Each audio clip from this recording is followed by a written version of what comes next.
दोस्तों आज हम बात करेंगे साउथ ईस्ट एशिया में बसे एक सुंदर देश फिलीपींस के बारे में और इस देश के बारे में ऐसे अमेजिंग फैक्ट्स जानेंगे जो सच में अद्भुत हैं। और इसी के साथ हम ये भी जानेंगे कि आज फिलीपींस इतना ज्यादा बदनाम क्यों हो गया है और अगर आप इस देश में घूमने के लिए जाना चाहते हैं तो यहाँ जाने पर कितना खर्चा होगा और कैसे इस देश का हम आसानी से वीजा ले सकते हैं। फिलीपींस को किलर गर्ल्स की भूमि भी क्यों कहा जाता है, आज के इस वीडियो में हम इन्हीं विषयों पर बात करेंगे। दोस्तों फिलीपींस भारत से लगभग 4000 किलोमीटर दूर बसा सुंदर सा देश है जो समय के मामले में भारत से 2.5 घंटा आगे है। इसके पड़ोसी देश ताइवान और वियतनाम हैं। फिलीपींस को उन देशों में गिना जाता है जो समुद्र में हजारों आइलैंड से मिलकर देश बनाते हैं। फिलीपींस इस समय 7600 से ज्यादा आइलैंड से मिलकर बना देश है जिसका कुल एरिया 3 लाख स्क्वायर किलोमीटर में फैला है। ये देश क्षेत्रफल के मामले में दुनिया में 72वां बड़ा देश है। साथ ही यहाँ पर 10 करोड़ 95 लाख 81 हजार लोग रहते हैं जो इसे जनसंख्या के हिसाब से 13वां बड़ा आबादी वाला देश बनाते हैं। फिलीपींस पर स्पेन के राजाओं ने 16वीं शताब्दी से 19वीं शताब्दी तक शासन किया जिसके बाद यह अमेरिका के कब्जे में चला गया और आखिरकार 4 जुलाई 1946 को अमेरिकी सेना को फिलीपींस को आजाद करना पड़ा। लेकिन फिलीपींस अपना इंडिपेंडेंस डे 12 जून को मनाता है, वो भी साल 1898 में स्पेन से आजादी की खुशी में। फिलीपींस को दुनिया में सबसे ज्यादा नारियल उत्पादक देश माना जाता है और यहीं से अधिकांश जगहों पर नारियल एक्सपोर्ट होता है। दोस्तों फिलीपींस के लोग बहुत फ्रेंडली होते हैं और अपने रिश्तों के प्रति ईमानदार रहते हैं, इसीलिए यहाँ के लोग भारतीयों को काफी पसंद करते हैं। फिलीपींस की लड़कियों का मानना है कि भारत के लड़के एक ही लड़की के साथ अपनी पूरी जिंदगी बिता देते हैं, जबकि फिलीपीनी लड़के ऐसा बिल्कुल नहीं करते।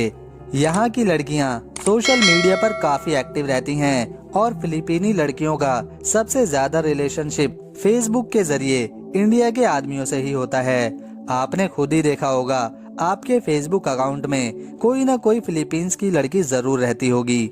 दोस्तों अगर आप फिलीपींस जाना चाहते हैं तो इस देश का वीजा लेना जरूरी होता है।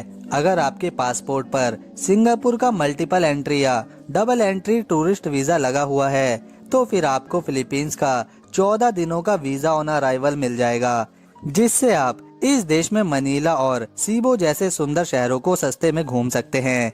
2 लोगों को 14 दिन यहाँ आराम से बिताने में कम से कम 60 से 70 हजार रुपए तो लगते ही हैं। इस देश में फिलिपिनो बोली जाती है पर अधिकांश लोग इंग्लिश अच्छे से समझते और जानते हैं। साथ ही इस देश का सबसे बड़ा शहर क्विंजोन है और दूसरा मनीला सिटी फिलीपींस की राजधानी कहलाती है। एक समय पर यहाँ सभी लोग हिंदू और बौद्ध धर्म को मानते थे, लेकिन समय समय पर इस देश में अलग अलग राजाओं ने शासन किया जिसकी वजह से यहाँ की बड़ी आबादी हिंदू और बौद्ध धर्म से लुप्त हो गई।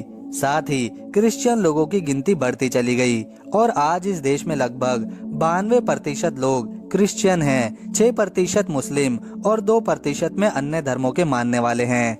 फिलीपींस में लड़कियों की तस्करी आज भी गंभीर समस्या बनी हुई है। दोस्तों ये देश सस्ता होने के कारण लोग यहाँ कम पैसों में अय्याशी करने आते हैं। जैसे थाईलैंड पूरी दुनिया में सेक्स टूरिज्म के लिए फेमस है, वैसे ही फिलीपींस को भी सेक्स टूरिज्म के लिए जाना जाता है। एक रिपोर्ट के मुताबिक फिलीपींस में 15 से 30 साल की लड़कियां और महिलाएं, जिनकी संख्या तकरीबन 5 लाख से भी ज्यादा है, ऐसी हैं जो इस काले धंधे से जुड़ी हुई हैं। दोस्तों फिलीपींस में 700 से लेकर 2000 रुपए में शानदार होटल मिलता है।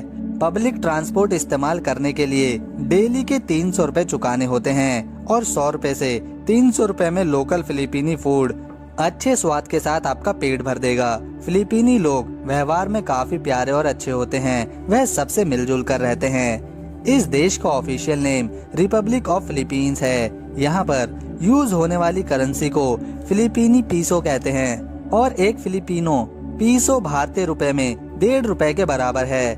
द फिलिपियन ईगल यहाँ का राष्ट्रीय पक्षी है। नारा ट्री राष्ट्रीय पेड़, वाटर बफेलो क्राबाओ कहते हैं, इस देश का राष्ट्रीय पशु है। चमेली का फूल नेशनल फ्लावर है जिसे इस देश के झंडे पर भी देखा जा सकता है। 69 साल एवरेजन लोग यहाँ पर जीते हैं। पढ़े लिखे लोग 98% हैं। दुनिया के 10 में से 3 सबसे बड़े शॉपिंग मॉल यहीं मौजूद हैं। तो दोस्तों, अगर आपको फिलीपींस की हमारी ये वीडियो अच्छी लगी तो इसे एक लाइक देकर चैनल को सब्सक्राइब कर लें। साथ ही ऑल नोटिफिकेशन ऑन कर लें ताकि हम जब भी कोई नई वीडियो अपलोड करें तो उसकी नोटिफिकेशन आपको तुरंत मिल सके। मिलते हैं नेक्स्ट वीडियो में, तब तक के लिए नमस्कार। वीडियो देखने के लिए थैंक्स।